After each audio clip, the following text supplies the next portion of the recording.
Welcome back to Extra Medium channel. We are doing build on a Triumph framed Ninja 250 motor race bike. This time I'm going to build the airbox from scratch. So here's what I have left of the airbox. The air horns, I have all of the airbox, but this is the part I'm going to use. I used a Zinger box to make a template. I wanted to take all the space that I can within the frame. You can see here it's almost a box and a little bit of a cutoff on the side. I'm just going to mark on some sheet aluminum where I need to cut and where I need to bend.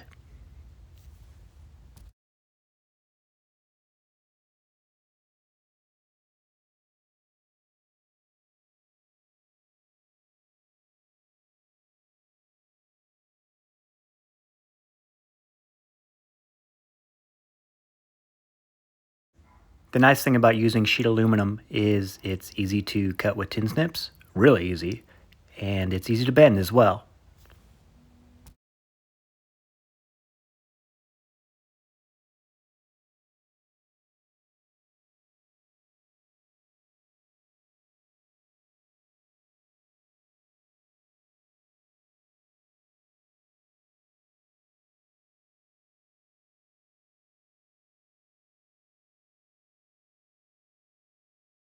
Okay, so the good news is the dimensions are correct and this fits perfectly in there. The bad news is I bent everything backward. So I'm going to give this a shot. TIG welding this, it's so thin. You can see how beautiful my welds are. Not really, but it was very difficult to weld. I'm not even good at TIG welding, but I gave it a shot anyway. Oh, here's another shot of my welds.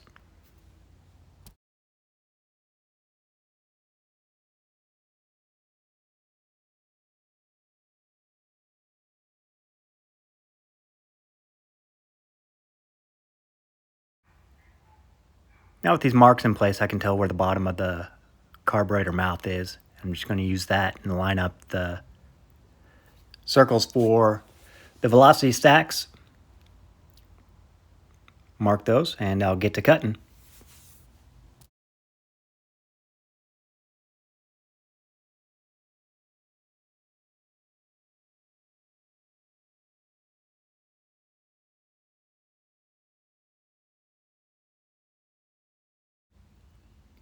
Taking the tin snips again and just giving it a little bit of a lip around each of the circles that I cut a little bit smaller than I needed.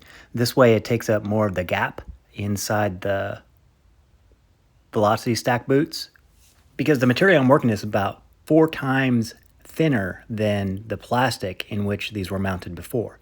So I really need to take up some of that gap, or else I risk just wiggling around in there and losing an air seal.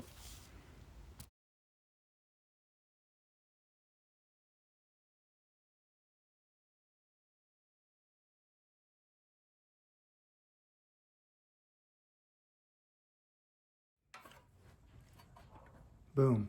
Got it. All right. There we go.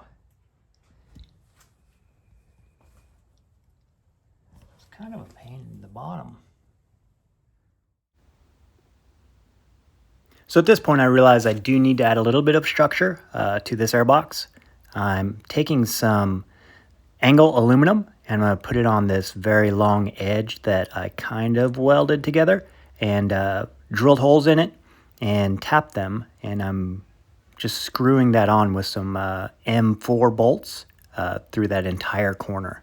I'll do this again on the bottom and at the top in order for the air filter to rest on.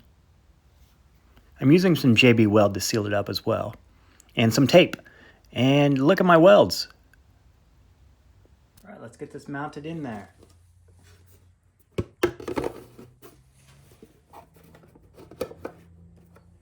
This will be insanely easy.